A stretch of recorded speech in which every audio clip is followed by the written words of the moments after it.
In this video, we will formulate the one-dimensional axial loading problem using finite element analysis. For the bar shown, one end is fixed and the other end is loaded with a force P. First, we have to discretize the domain. Let me divide the bar into 3. Now we have divided the domain into 3 elements. Since this is one dimension, I can represent the elements as a line. This is the first element, second one, and the third one. Let me draw these elements below the bar so that you can see them clearly. Also, the leftmost node is fixed and we apply load P on the rightmost node. Let me also mark the positive x direction. Now let's number the nodes. So let us start from the left. This node is numbered 1, 2, 3, and 4. If we number the nodes considering all the elements, we call the numbering as global.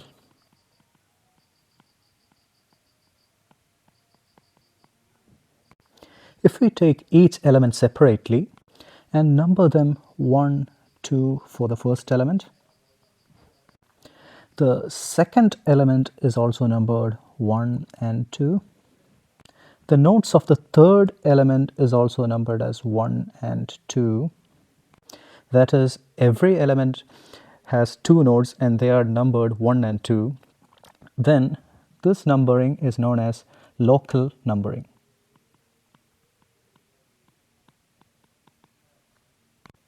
Now let me consider one of these elements.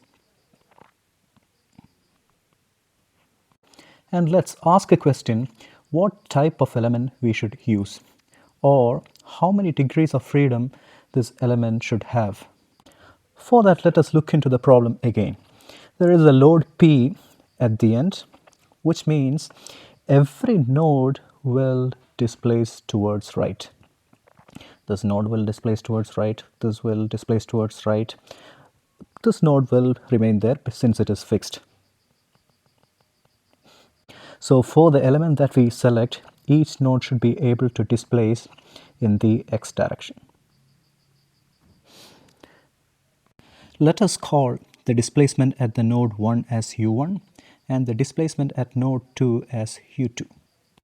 So the degree of freedom for this element is 2 because there are 2 values of nodal displacements, one for each node. This 2 degree of freedom element is generally known as a bar element. Let us now formulate equations for this bar element to calculate the nodal displacements u1 and u2. Let us call the force acting on these nodes as F2 at node 2 and F1 at node 1.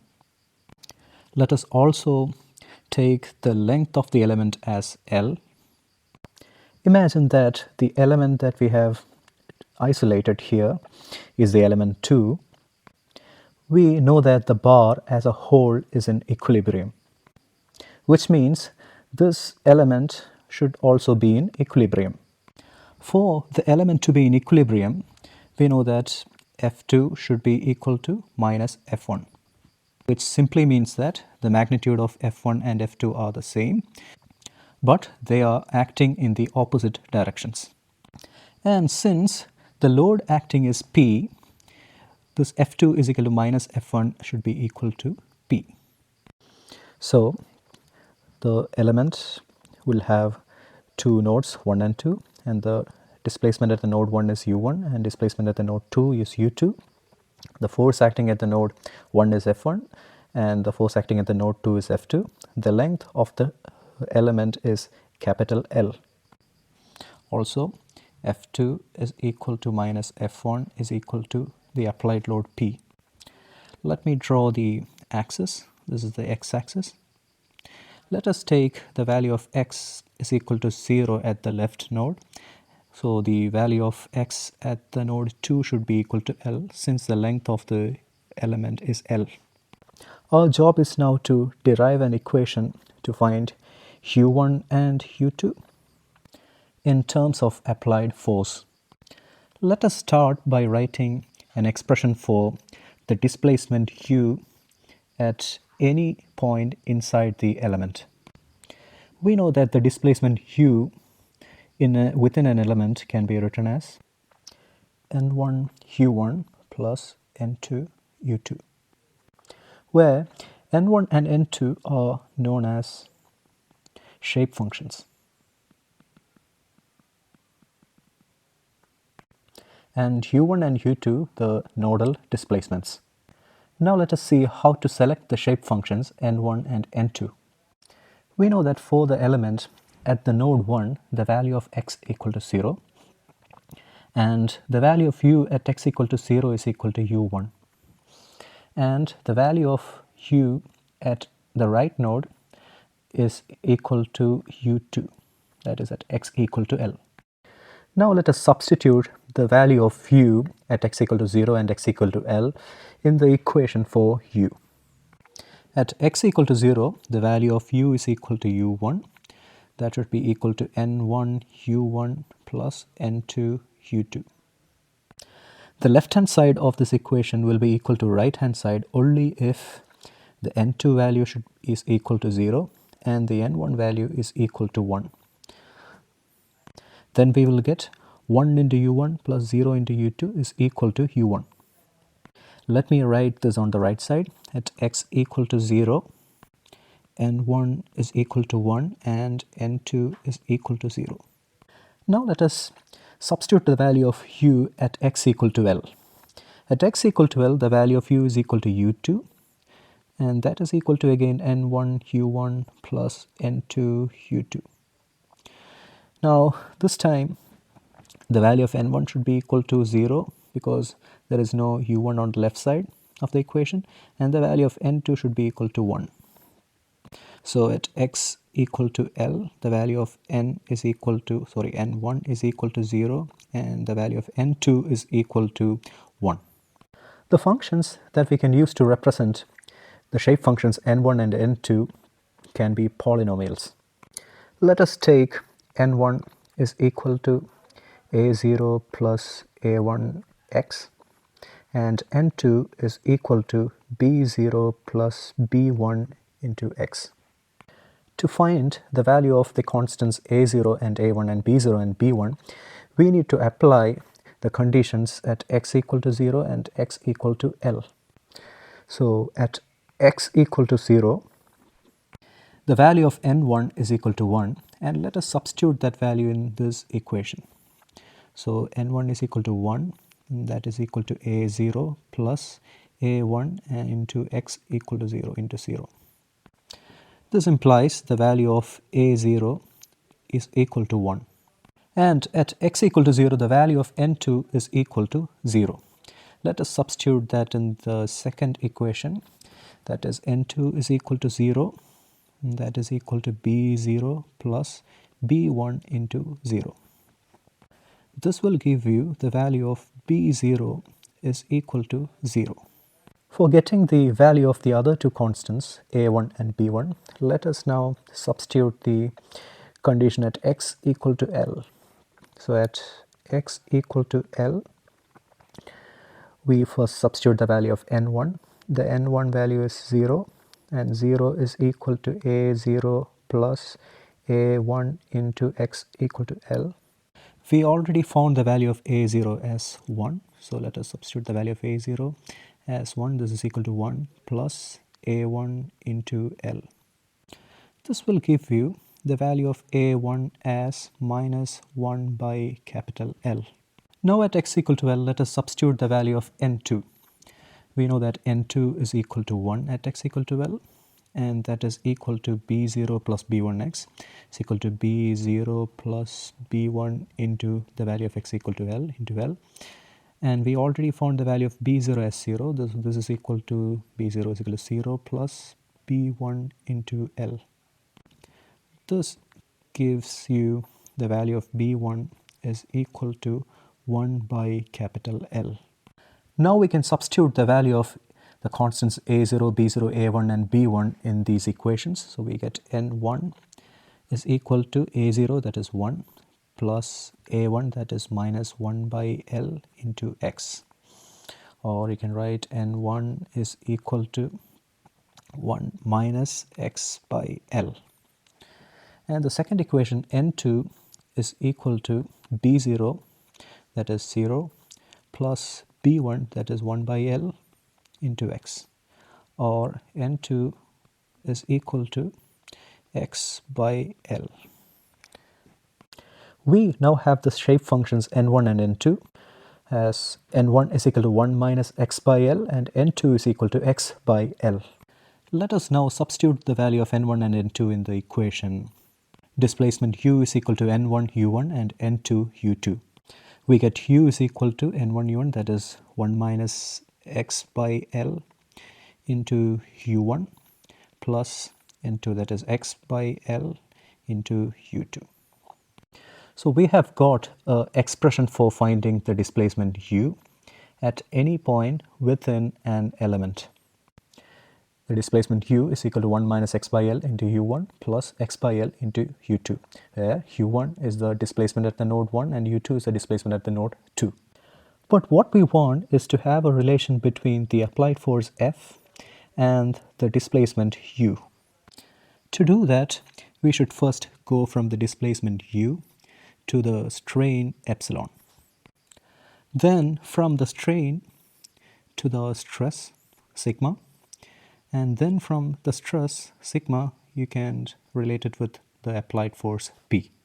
The relation between the displacement u and the strain epsilon is equal to du by dx, and the relation between epsilon and sigma, the stress, is sigma is equal to E, the Young's modulus, into strain epsilon. So first let us go from u, the displacement, to epsilon, the strain. So epsilon is equal to du by dx, that is equal to d by dx of u is equal to 1 minus x by L into u1 plus x by L into u2. And this is equal to d by dx of the first term is 1 into u1. So d by dx of u1 is a constant, so that is equal to 0. And the second term is x by L into u1, so you get minus x u1 by L. So d by dx of minus x u1 by L is minus u1 by L. And the last term is x u2 by L. So d by dx of x u2 by L is plus u2 by L. Or this is equal to u2 minus u1 by L.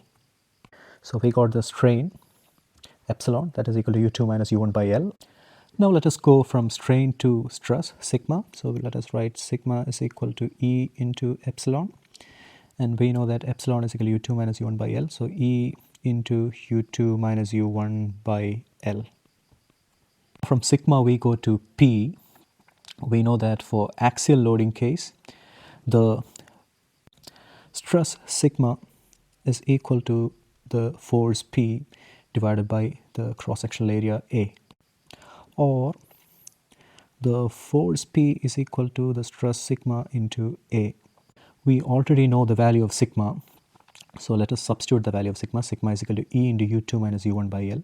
So this is equal to E into u2 minus u1 by L multiplied by A. So I'll multiply A here, EA divided by L into u2 minus u1.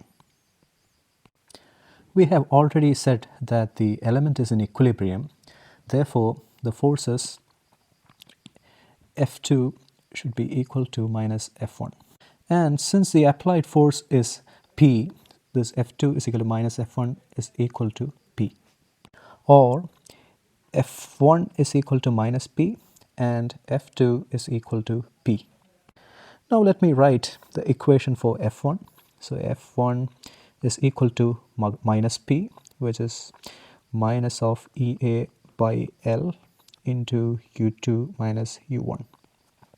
Let me write this as F1 is equal to EA by L into u1 minus u2. Similarly, F2 is equal to P. So let me write the equation for F2. So F2 is equal to P, which is equal to EA by L into u2 minus u1. This let me write as f2 is equal to EA by L into minus u1 plus u2. What I'm trying to do is write both equations of f1 and f2 in such a way that u1 comes first and u2 second. These two equations of f1 and f2 I can write in a matrix form as some matrix multiplied by the nodal displacements u1 and u2 is equal to the force vector f1 and f2.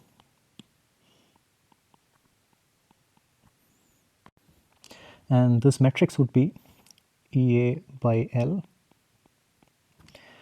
The first element is 1 and the second element is minus 1. So if you multiply this first row and this column, what you get is EA by L into u1 minus u2 is equal to the first element f1. To get the second equation, the coefficient of u1 should be minus 1. So here you have minus 1. And the coefficient of u2 is plus 1. So here you have plus 1. Now we have the equation connecting the nodal displacement and the nodal forces in a matrix form. Also notice that this equation is for a single element. This is known as the displacement vector.